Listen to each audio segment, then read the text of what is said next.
Hello, my friend. I have a special invitation for you. I have a new, potent, concentrated group coaching program called Crucible. We begin on April 10th. You can go check out timewitchery.com/crucible, and I'm going to tell you all about it at the end of the show. So if you're interested, stay tuned. Have you ever been to like a butcher and they have meat on like a bit stick and they just slice the pieces off? And I'm like, this Ooh, is what many women are ooh. out here doing. Like, slice, here's that slice, you get that. Here's another slice, you get that. And then we're down to our bone. And now what is there for us or anyone Yes. else at this point, Oh, And so yes. we can't just keep slicing away at ourselves in the name of whatever. Yes. And that's the place too where I want to return to what you said at the very beginning, is that the world is not going to give you this permission. We have to claim it.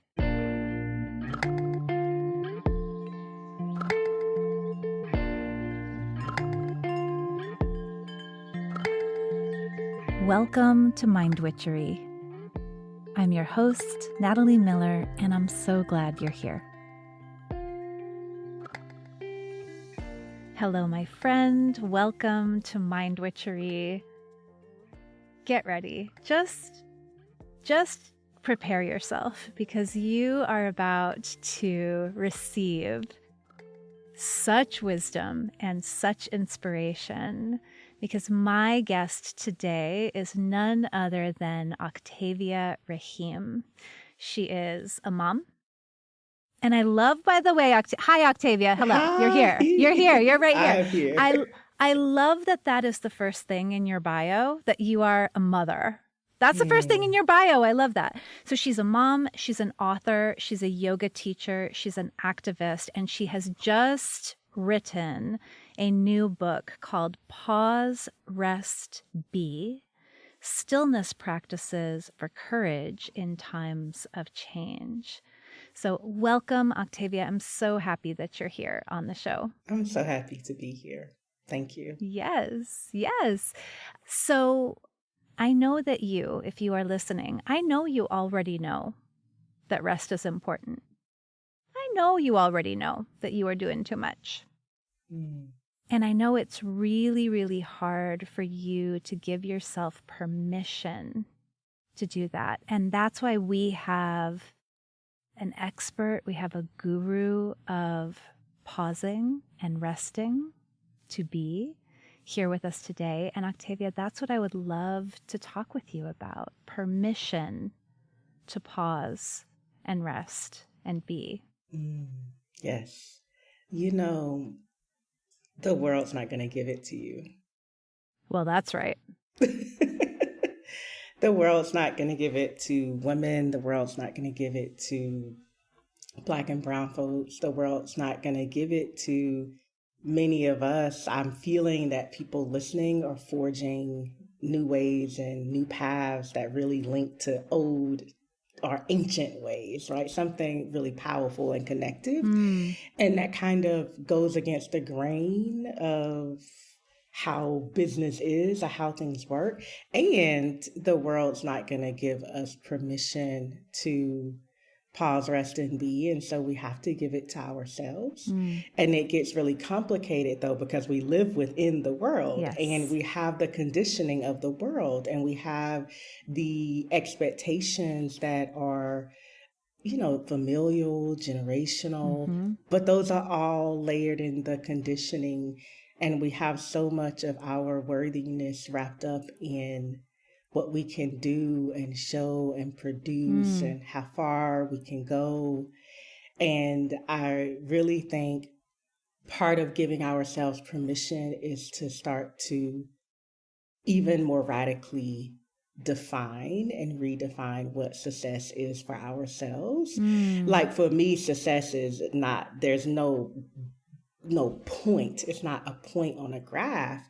I think a lot more these days about how does it feel to be doing whatever I'm doing, and what relationship am I in with my work or who I serve or whatever I'm doing. And that's part of how I give myself permission is it starts with, well, I'm going to back up a few steps and give myself permission to let my life really look different from what I learned it should look like or other people's looks like. I'm going to back up a few steps and give myself permission to define reaching the goal or the goal in terms beyond some metric or data point, right? Like, one program that I lead is a program called Devoted to Rest, and it is a program specifically for Black and brown women, self-identified Black and brown women who are high achieving and spirit led to really literally like the promise I give people in that program is you'll rest and something will awaken within you. And it's amazing to me that people show up for this. And I launched it. The first weekend of it was this past weekend. And the entire time I'm with this group of women, I'm thinking, this is life-giving. This is life-giving. I feel so energized by this. I feel so fueled by this. This feels how I want my life to feel, Yes. And I think that, I don't know if that makes any sense to anyone, but for me, I think sometimes we're just doing all the things and not even checking in with ourselves. Like, well, how does this feel to me? Like, am I receiving as I'm giving? Octavia, like, I think listeners of this podcast are familiar with that question. How do I want this to feel? And are, thinking about things in qualitative ways rather than quantitative, because I think that we are we're conditioned to think when I'm making 6 figures, then I will be happy. When I have this many clients, when I have this house, when this program is full, right? We think about it in terms of like the external, like what are the features and what are the numbers of my life? That's what we're trained to do. But that piece of what's the qualitative aspect? How does it feel? What are the vibes? What's the energy in this? That is so crucial. And I'm with you. That's essential to success. I'm sure you've heard this. People who are like, they get to the place where they're making the amount of money that they want to make, or they have the job that they wanted. And they're like looking around like, where's my happiness? Like, I got the external thing, but I'm stressed. I'm tired. I'm anxious all the time. Right? Like the external, the quantitative pieces, the boxes are checked, but it's like, it doesn't feel good. So I love that you're bringing our awareness to that like, first and foremost, we need this redefinition of what it is even that you really want. And like self-trust. We don't trust that this metric of it feels like this to me.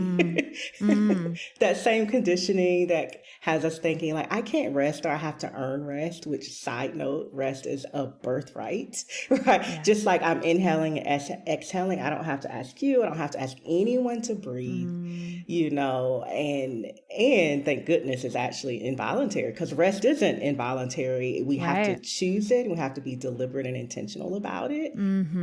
And then we forget that this thing is a birthright, and we are convinced we have to earn it, like it's like the carrot we dangle out in front of us that we never quite get to. But I think the same forces that cause us to not trust that we can give ourselves permission to rest, we also stop trusting that that's movement from inner to outer versus outer to inner. And really what I've done in my own life is play with both of those ways of attaining and moving. Mm. Just, there's the scripture in the Christian Bible that's basically test the spirit by the spirit. So I test like what is the impact of constantly being on the externalized train of when I Yeah. get this, when I do that. And then I also test, and I'll be honest, like it's felt risky when I'm like, you know what? I'm going to start from feeling vibration, from energy, from Mm-hmm. desire, and then deep from the inside and then move outward. And I have to tell you, starting from the inner to outward has not failed me. Has Mm. been so much more rich and fruitful and affirming to my being than other ways of moving. I am so with you. And I think, right, that's partly why the man, the patriarchy, capitalism, right? The patriarchy, capitalism, white dominance, like all of it, right? Really doesn't want us to check in because there is so much power there. It's like, but if you actually care more about how you look than how you feel, that's really going to work out for us. If you really care more about like checking the boxes of success, okay, I got my degree, I got my family, I got my 2.5 kids, checking the boxes rather than, as you said, being internally motivated and guided, well, then I stay in the boxes that have been created for me, you know? Oh my gosh. Let's dive into this book, if you don't mind, Okay. Octavia. I would love for you, like, even the first lines of the introduction knocked me out. So if you don't mind reading just this little piece of the introduction, people can get a sense of the gorgeousness of your prose. Thank you so much. So, in many ways, I've been frontlining my life the last few years. I've been in the trenches of my own being. I've charged ahead over many landscapes and vast fields, the field of endings and the confusion and clinging that often accompanies them, the landscape of new beginnings and the uncertainty and excitement that come along with them. I've rushed through and forced something, anything, to be next.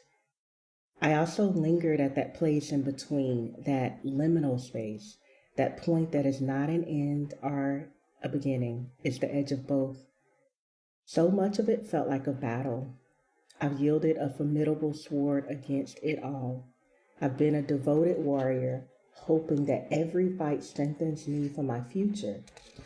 I've been a dedicated student, trying to trust that no matter how challenging or painful a lesson is, it transforms into healing wisdom for me. I have faced inner and outer enemies who were Goliath. In the face of giants, my 5'1" self didn't back down or look for an escape. For so long, I've relied solely on the trinity of hard work, grit, and relentlessness. This holy trinity has served me well and, at the same time, left me weary and tired. My little slingshot is broken. The handle of my sword is worn. I put down my armor. In this place of bone-deep exhaustion, I surrender and lay down. There's a time and place to push, hustle, and grind. I've always lived my life in that way and from that place. Perhaps you have too. Yet here I am in a new place. To access the wisdom needed now, I must be still. A movement is coming, and first, we must be still. Mm.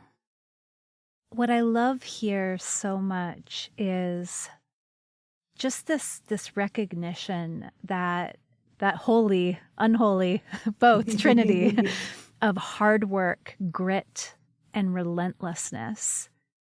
It is in some ways necessary, especially if you are traversing this world as a disenfranchised person, right?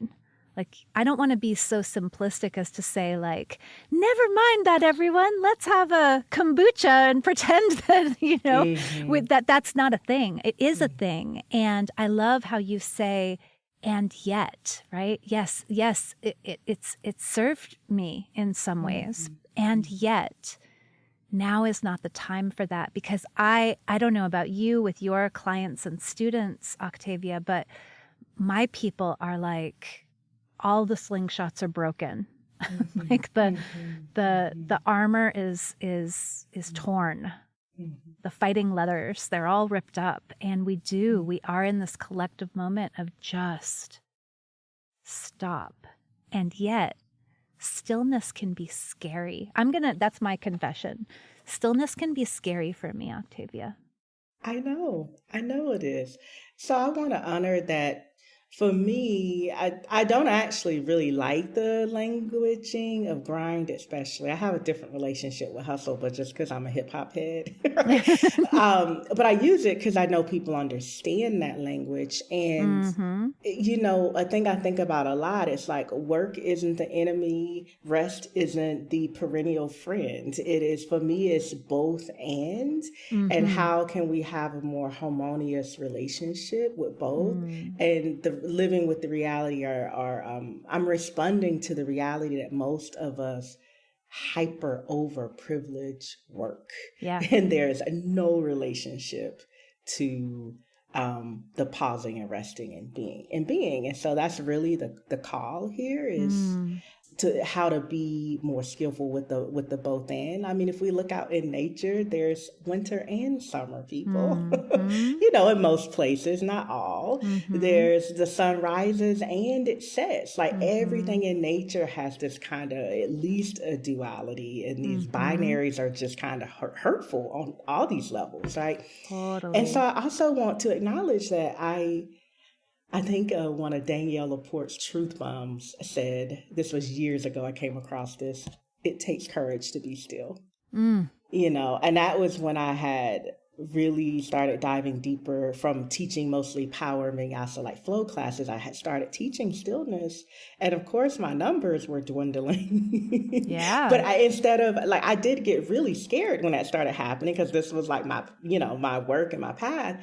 And I also recognized how necessary then it was for me to actually be teaching what I was teaching, right? Since it wasn't hyper popularized, and when I asked people who came to other things I taught, well, why aren't you coming to the yin or the still based classes? They were like, that shit's scary. Right? That shit is scary. It is. It is. And I know because like I have I have to ask people the question, what is your relationship to rest? And my personal answer is my relationship is that of teacher to student. Rest is one of my greatest teachers. And it is, in rest, I'm talking about stillness. I'm talking about the pause. I'm talking about, like this morning, I went for a walk and I didn't listen to anything. I just walked and heard the bird. Like in my mind, I'm like, I was moving, but that was a restful practice. Yes. And I'm like, those practices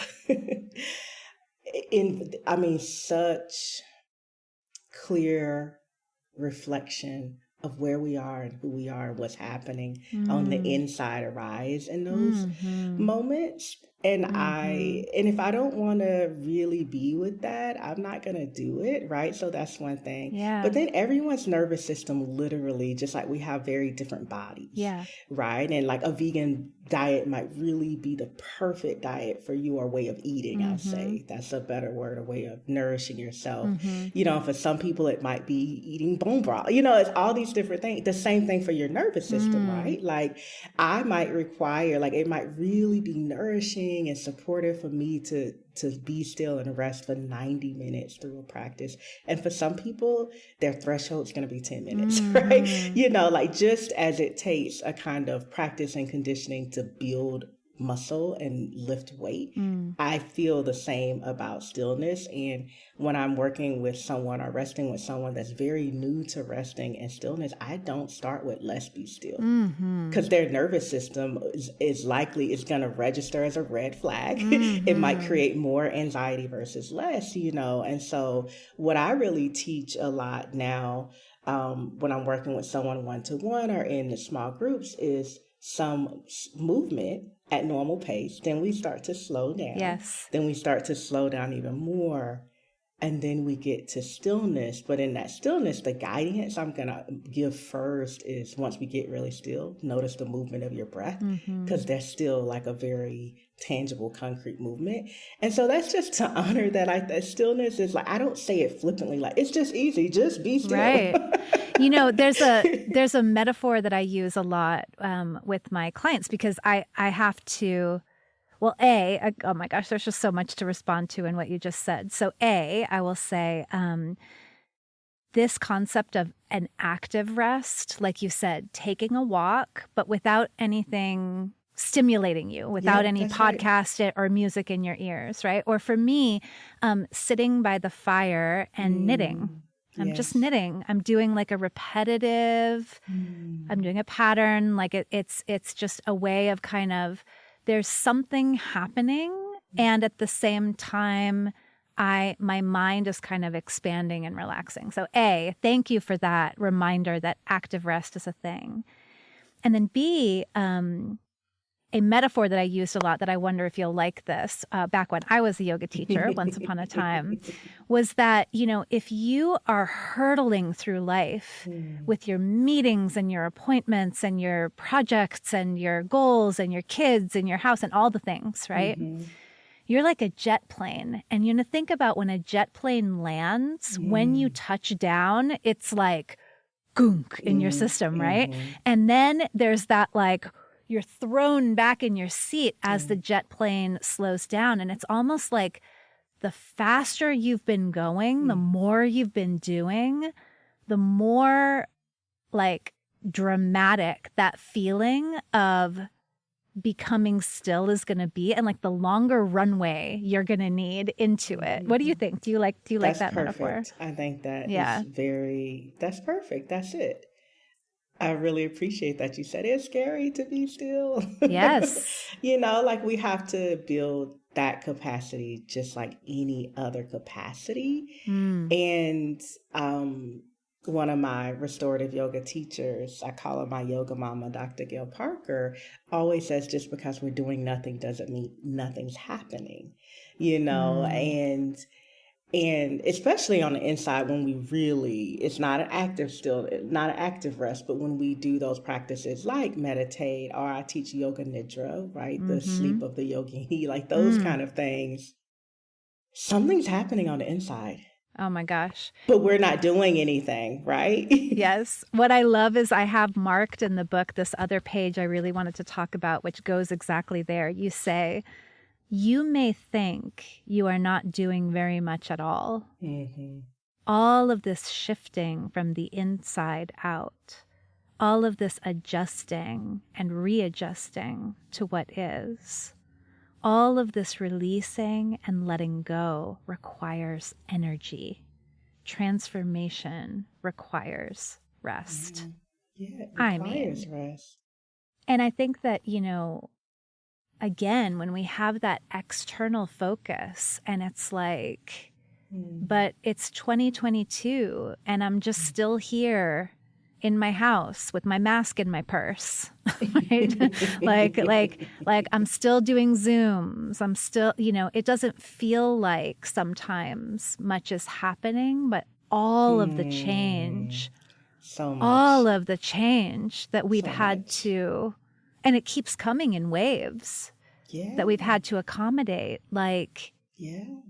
It's enormous. It's enormous. It's as an understatement, right? Like I think if most people pause and just, if they are in a space to do this mentally, just a snapshot look back to March 2020 and who they were, what they look like, what they thought the next 3 years were going to look like. And then if you look back, you take a moment and look back there.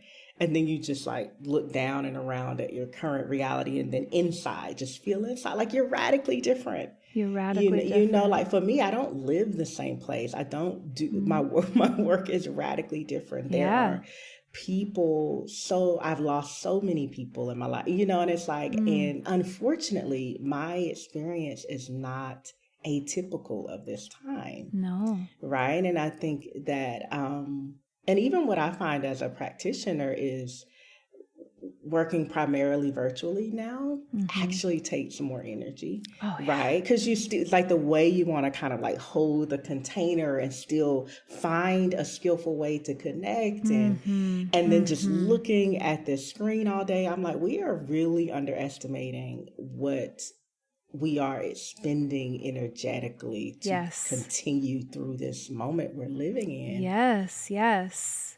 And for those of us who are very sensitive to energy, right? Like we feel, I feel my kids' teachers' fear of teaching in public schools that are under-equipped to handle like what's going on. When I go to the grocery, I feel like I can sense into the person in front of me who's double masked and clearly just doesn't want to be there, right? And so there's like all of the change. And then we also, I mean, I don't, you know, again, I want to do an honest accounting here. We don't have some of the same resources that have been helpful for us. So like, I don't know about you, but for me, going to a class, a yoga class, like in a yoga studio, in a space designed for that, can be so restful. Trying to do that same thing in my guest room with my pile of tax paperwork on the desk, right? With the screen and trying to figure out where to put the computer so I can see the teacher. It's like, it's not the same.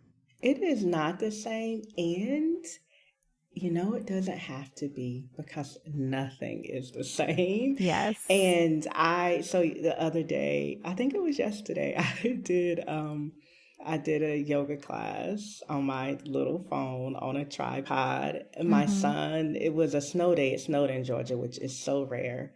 And my son was in the next room watching like me and Martin, because we always celebrate Martin Luther King Day. So we had all these activities, but it was turned up really loud, and he's like munching on popcorn extremely loud, louder than ever, you know. And my husband's over here like listening to some song in his headphones, but he's kind of rapping along to. And I remember just like breathing and doing my practice, and I stopped and I said, "Wow, what I used to think I needed to do a sun salutation or do a yoga pose, I just don't need that anymore." And so that's not, you know, and like there's this way that part of my giving myself permission is take it when I can get it, and then like see what's there for me. And then there are times when I like run screaming into a quiet room, lock the door and go, "Please leave me alone. I want a quiet practice," right? You know, and so it's like I honor that, you know, and sometimes I have sat and thought like, wow, like faith-based communities, like I love going to church and listening to the singing, and I'm like, oh, well, I'm not doing that now.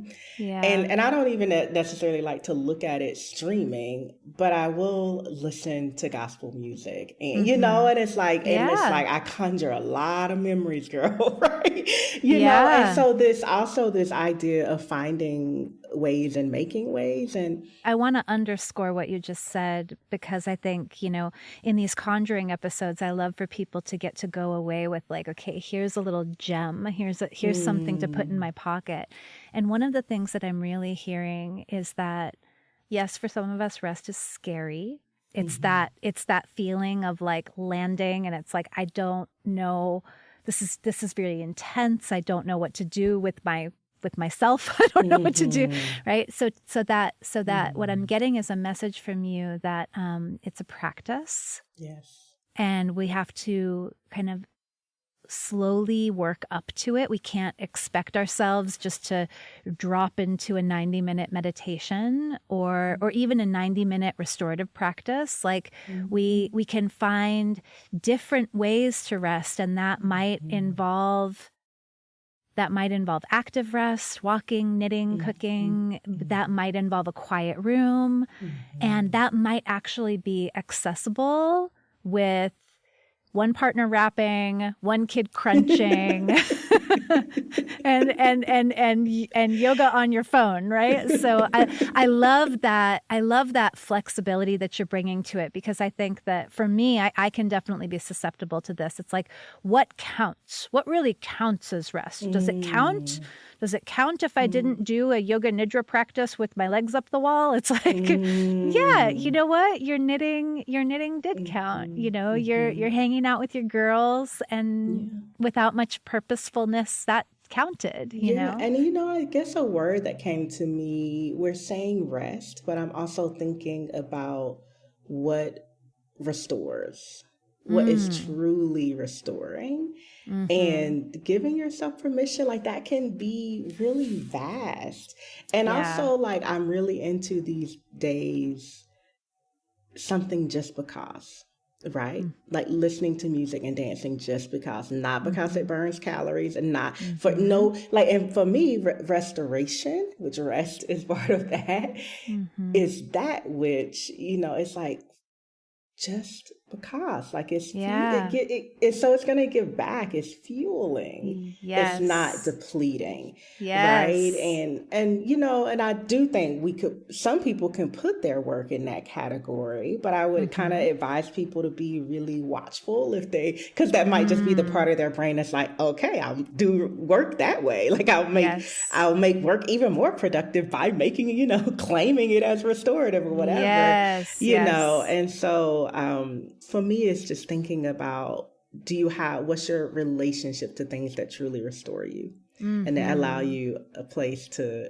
receive, and to not always be giving and giving and giving.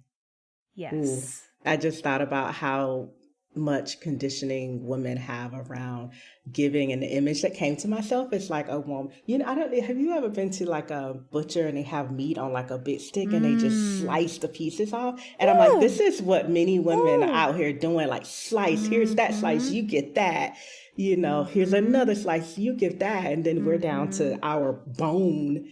And now what is there for us or anyone else at this point, And so we can't just keep slicing away at ourselves in the name of whatever. Yes. And that's the place too where I want to return to what you said at the very beginning, is that the world is not going to give you this permission.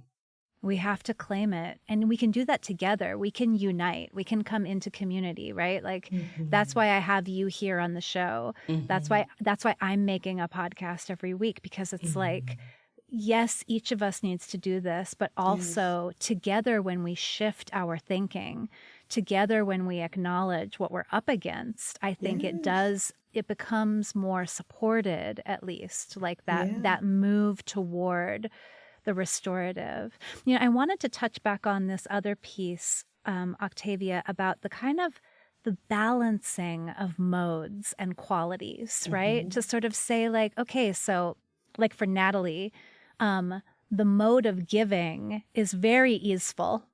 It's very easy for me to give until it's not, because it is not so easy for me to receive. Right? It's very easy for me to push, because it's not so easy for me to pause, right?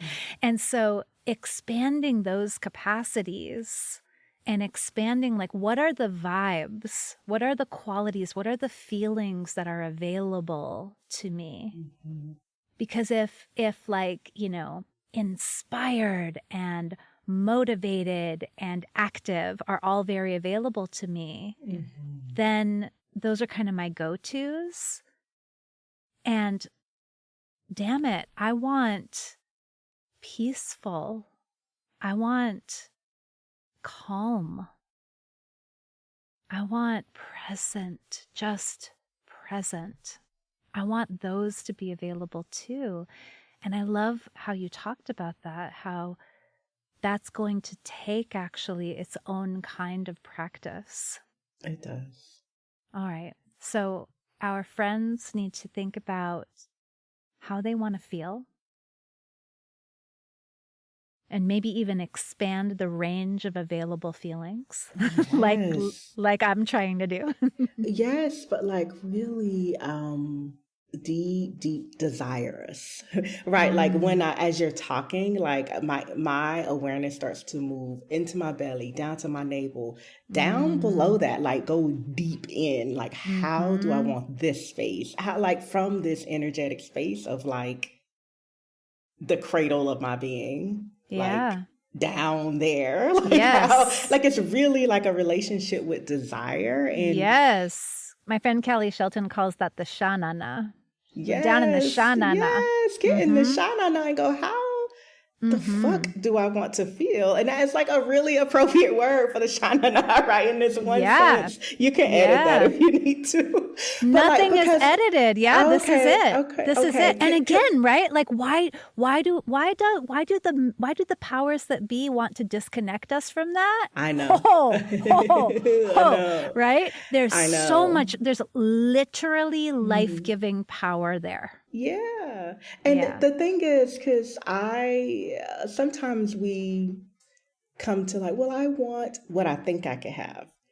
Right. And so here's another thing about fatigue and tired and being in the hustle and bustle is that the things you start to daydream and want and aspire for yourself just have more of that vibration. Yeah.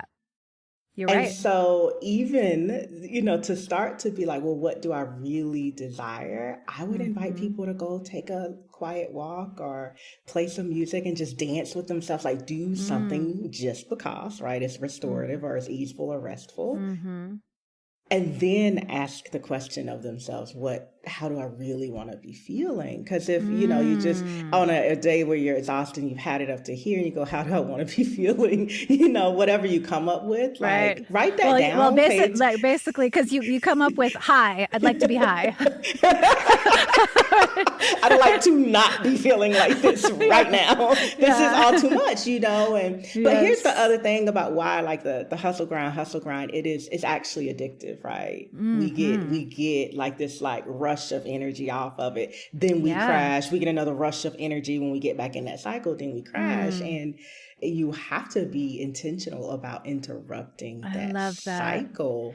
Do you know what that makes me think of? That, so many people will come back from a vacation and they're like, okay, I just actually, like I landed my jet plane. I went all the way down the runway. And, by day 4 of your vacation, which is the second to last day, you are finally chill. You're finally resting. You're finally reading your book, whatever, right?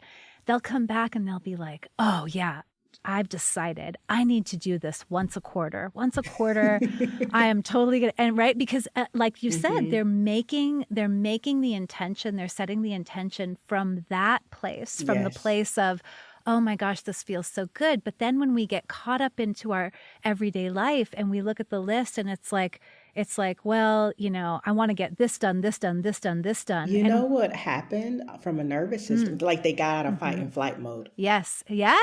They got out of that constant stimulation and responding to stimuli mode. And they were able then to more clearly see, assess, and also access more range of possibility. That's the other thing. Like from fatigue, I think it's David White, the poet, who said, when your eyes are tired, the world is tired. Like you look out and you're like, that's tired, that's getting on my nerves, and it's because I engage in like some form of rest daily. It's why with my son munching on the popcorn and my husband doing this, I was like in fatigue, I would have been like, y'all are doing that to me. Please stop it. I can't stand any of you. But I was just like, you know what? Whatever. I wasn't overstimulated. So I just was like, I saw it as them enjoying themselves. I'm enjoying myself, and I think to your point, when people are coming back from vacation, and I love what you said. It actually does take that time to land the plane, right? It takes a lot of time because we're hyper stimulated, right? And I think it's why sometimes people are like, I just won't even start because I don't have the time. And I'm like, it's why you just make a little incremental practice of it, and then where you can take bigger chunks, you take bigger chunks, right? But essentially, I'm like, I feel it is imperative for us to find a way to step outside of the hyperstimuli that has us in constant reaction mode versus responding from a sense of presence. Because we can also create so much more harm just when we're constantly, I'm reacting to everything on Instagram. I'm reacting to everything that person does or newsletter they send or whatever. Absolutely. Absolutely. Well, and I think, in that first passage that I'd asked you to read, you're just right. Like, there is our planet, our bodies are telling us right now, y'all need to settle down. Like, I went into the grocery yesterday. It's January 2022. There was like nothing on the shelves because the world, like, we cannot sustain this. Yeah, that's right. We cannot sustain this. It's not sustainable. So, okay. So Octavia, let's see. We want our people to honor where they are, this jet plane existence, and to, if you're scared to rest, Natalie is too. She's working on it. And Octavia can tell you from experience. And I was too. And that's like a whole nother long story, you know? Yes. But it's possible. It's possible. Yeah. And then B, how lovely to begin to expand your capacities for pausing, for space with less stimulation, I think. Like, I was just thinking about that. Oh my gosh, a walk without headphones? It was glorious. Yeah. Yeah, it was. Yeah. And I was like, what, why? Sometimes I walk with headphones, but today I was like, my resting practice today, my restful or restorative practice today is to take a walk without listening to anything but what is, Yes. So to let the restorative practice be flexible and let it be, what I'm hearing from you, Octavia, is let it be guided by how do I want to feel? Like, what would be delightful just because? I love that. That's actually, I call that treats. There's an episode on that. And to know you're worthy of like what you want. Like you get to feel how you want to feel, right? Like you get to create and take space, right? I'm very much into actually taking space. Like, give me that. Right? It's mine, right? To take space to create something you actually just want for you, right? Like, I think I have to feel that in my body. Like, because I think so many people struggle with like, well, who am I to get what I actually want? I don't know if that makes any. Totally. And when we forget that we are co-creators of this world, we are co-creators of this life. Like, do we all have the same access to resources? No, because lots of reasons. But nonetheless, we do have that power, and we do have that co-creativity. And so charging it up, and I love this. Oh, everybody, please do this.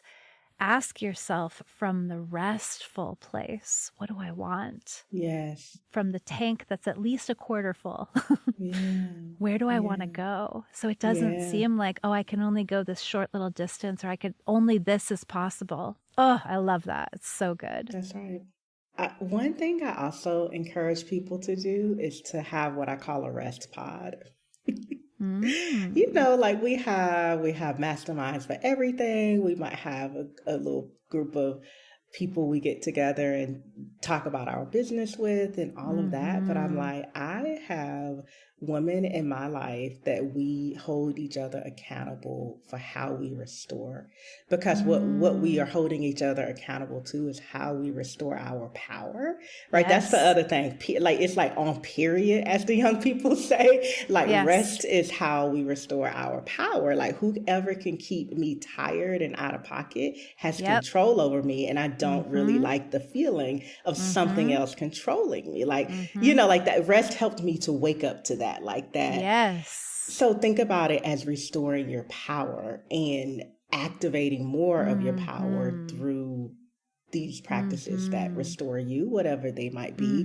But it's helpful to have, even if it's just one other person that you start to have this dialogue with, and then you all say, text me or call me after you take your quiet walk, or, or get together in person and walk quietly. It might be a little weird, but it's also like really powerful, No, it's so good though, but it also takes us back to that piece of like, no one is going to just give you permission, but you can create a squad of people. And listen, this is what my coach told me last week. I was like, should I do A or B or C? I'm trying to decide. And she was like, how about D, none of the above?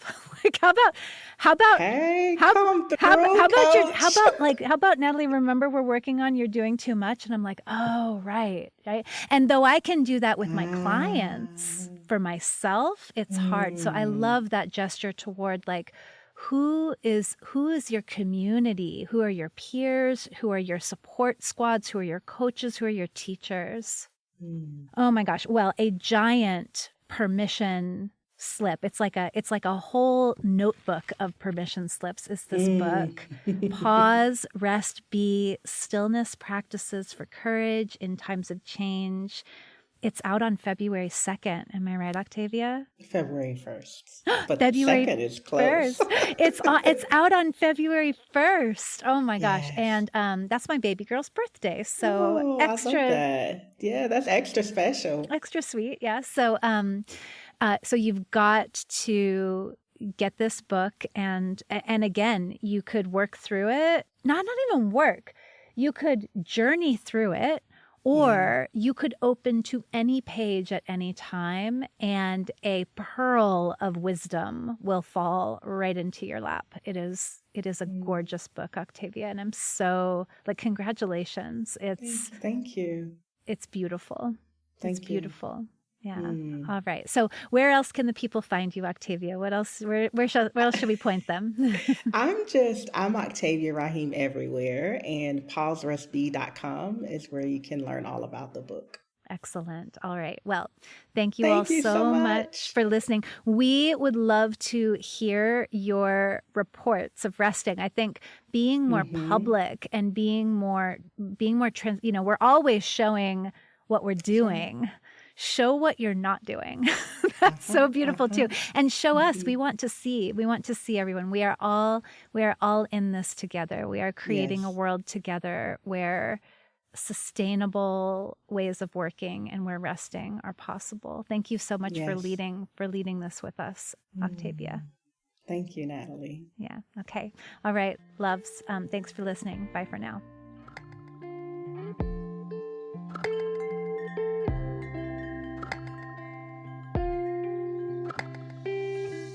Thank you for listening to this episode of Mind Witchery. To catch all the magic I'm offering, please subscribe to the show. Or if you want a little bit of weekly witchiness in your inbox, sign up for my Sunday letter at mindwitchery.com. If today's episode made you think of a friend or loved one, your sister, your neighbor, please tell them about it. We need more magic makers in this troubled world. Like all good things, this podcast is co-created by stellar people. Our music is by fabulous DJ, artist, and producer Shammy D. Our gorgeous art is by the sorcerers at New Moon Creative. Mind Witchery is produced in conjunction with Particulate Media, K.O. Myers, executive producer. And I am Natalie Miller. Till next time. Hello. As promised, here is a little bit of info about my new group coaching program called Crucible. You know what a crucible is? A crucible is a container in which transformation occurs. It's a strong container, basically like where you melt down metals so that you can make new things. You can make alloys. And my program is called Crucible because it is designed to give you a space where you can summon the courage, the inspiration, the momentum that you need to finally take action on, to finally manifest that thing that you have been wanting to do. And what is that thing? I don't know. That thing might be a new offer if you are an entrepreneur. That thing might be the idea for the book that's been swirling around in your head. It might be an outline for that book. It might be a whole short story. That thing might be a job description for the assistant that you've been wanting to hire. That thing might be your own podcast. Whatever that thing is that you keep thinking, oh, someday I'd really love to make this happen. Crucible says, let's do it now and let's do it together.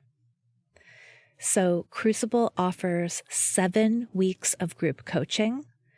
Crucible offers insight into how it is exactly that I take an idea and make it real. Right? Now, this is not about me kind of imposing my method onto you, but it is about sparking your own creativity and insisting on a self-honoring way of creating. Yeah? Crucible is about community with other people who are also making it happen. And I cannot even begin to put into words how valuable that is. How much of a difference it makes to be surrounded by other people who are expanding and growing into what's next. Crucible is in large measure about helping you to claim the time and energy that you need to create what's next. And so we'll use my anti-planner, Time Witchery, to do that. We will use co-working sessions that are hosted by Flow Club. I'm very excited about that part in particular. So Crucible is not assuming that you have the willpower and courage and time and energy to make this thing happen. In fact, Crucible says, oh yeah, let's give you a place to generate that, to generate all that you need in order to manifest what it is that you want next.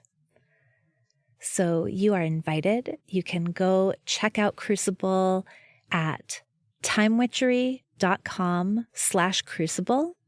We begin on April 10th. We go through April and most of May, and then we get to take off for the summer having finally taken action on that thing